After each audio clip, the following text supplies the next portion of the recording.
میں ابھی بچوں کے ساتھ کہاں جا رہے تھے ہم؟ ہاں، انگلینڈ جا رہے تھے ہم. تو یہ علی اور یوسف اور ان کی والدہ پیچھے تھی، تو میری سٹیمپ پہلے لگ گئی، تو میں آگے جا کے دیکھنے لگا اس پر کمپیوٹر پر کہ ہمارا سامان کون سے اس پر وہ بنے ہوتے ہیں نا، وہ جو کاؤنٹر بنے ہوتے ہیں نا، تو میں دیکھ رہا تھا کہ کس کاؤنٹر پر ہمارا آ رہا ہے سامان. تو وہ جو بیٹھا تھا شرطے والا، ہاں، اس نے مجھے دیکھا تو میں کہا ادھر آؤ. کیا کہتا پاسپورٹ. حالانکہ پیچھے تو میں ٹھپا لگا کہ باہر نکلا ہوں پاسپورٹ. تو میں نے کہا اچھا، میں پیچھے ہٹا تو یہ آگے تھے سارے بچے، تو میں نے کہا میرا پاسپورٹ دینا، تو اس نے فیملی، اس نے مجھے اس شکل میں سمجھا کوئی مشکوک آدمی اکیلا. یہ شکل کس نے مشکوک کی؟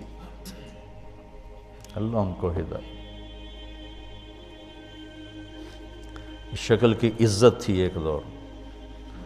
ہم 82 میں پہلی دفعہ انگلینڈ کے ایئرپورٹ پہ اترے، ہم پوری جماعت کھڑی تھی، لمبی لائنیں لگی ہوئی تھی.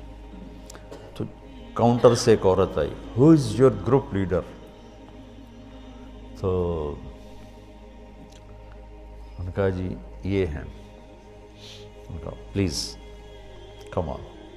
انہوں نے ہمیں وہاں سے نکالا، آگے آ کے کرسیوں پہ بٹھا دیا اور ہم سے ہمارے پاسپورٹ لیے اور کاؤنٹر پہ جا کر، اس وقت ویزے کی ضرورت نہیں ہوتی تھی، وہیں مل جاتا تھا، تشریف لیجیے. اب اس شکل میں آپ کہیں چلے جائیں تو آپ کو مشکوک نظروں سے دیکھا جاتا. تو شیخ الہند کے ترجمے پہ قربان جاؤں، سمجھ، یا اللہ میری سمجھ کو زیادہ فرق. بخاری یاد کرنے کا نام تو علم نہیں ہے، ایک درجے کا علم ہے کہ حدیث پاک کو یاد کیا، بے شک کوئی شک نہیں. فہم دین، فہم قرآن، فہم حدیث پاک. امام ابو حنیفہ جو مطعون ہوئے، کس وجہ سے؟ اللہ نے ان کو انتہائی باریک بین نگاہ نصیب فرمائی. تو ان پہ ٹھپا لگا یہ تو حدیث کے خلاف کرتا.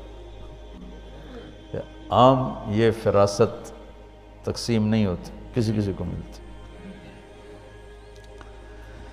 تو خیر آج دائیں بائیں باتیں چلی گئیں، لیکن فائدے کی ہیں. اپنے آپ کو عالم نہ سمجھنا. ابھی تو تم مولوی بھی نہیں ہو تو عالم کیا ہوگا؟ میرے جیسے تمہارے پڑھانے والے ہیں تو تمہیں کیا حاصل ہوگا؟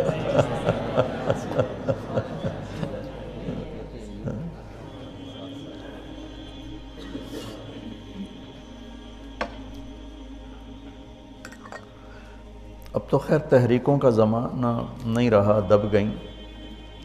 یہ مولوی عدنان صاحب وغیرہ جب پڑھ رہے تھے تو اتنے اشکال، ایسی بچوں کی پرچیاں آتی تھیں جہاد کے عنوان پر. اب تو سارا نتیجہ آنکھوں سے دیکھ کے اب تو نہ کسی کو جوش ہے نہ جذبہ ہے، بلکہ سارے ہی ٹھنڈے ہو گئے.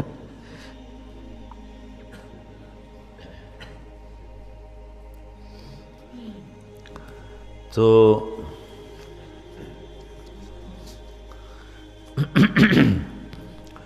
ذوف کے احکام اور ہیں بچوں. دوسری بات یہ کہ اسلام امن کا دین ہے. لا تتمنوا لقاء العدو، کتنی بڑی، میرے نبی خود فرما رہے لا تتمنوا. 10 سال کے لیے جنگ نہیں کریں گے. آپ نے کہا ٹھیک ہے، حدیبیہ کی جو شروط میں 10 سال جنگ بند ہوگی، ٹھیک. ہم دعوت کے لیے آئے ہیں. مکے میں کہا گیا دعوت چھوڑ دو، قَلَوْ وَضَعُ الشَّمْسَ يَمِينِي وَالْقَمَرَ يَسَارِي مَا تَرَكْتُ هَذَا الْأَمْرَ حَتَّى تَنْفَرِدَ سَالِفَتِي. یہ نہیں چھوڑوں گا، میں تو اس کے لیے آیا ہوں.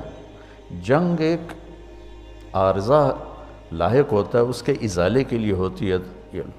10 سال نہیں لڑیں گے.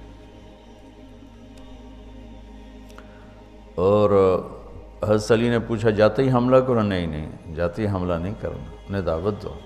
ایک آدمی کا ایمان لانا حمر النعام سے بہتر، یعنی ساری کائنات سے بہتر. تو اسلام امن کا دین ہے.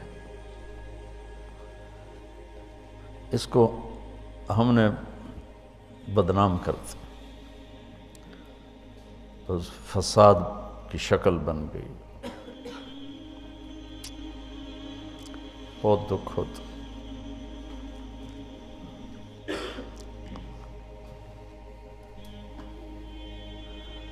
دیکھو نا، سلام، اسلام،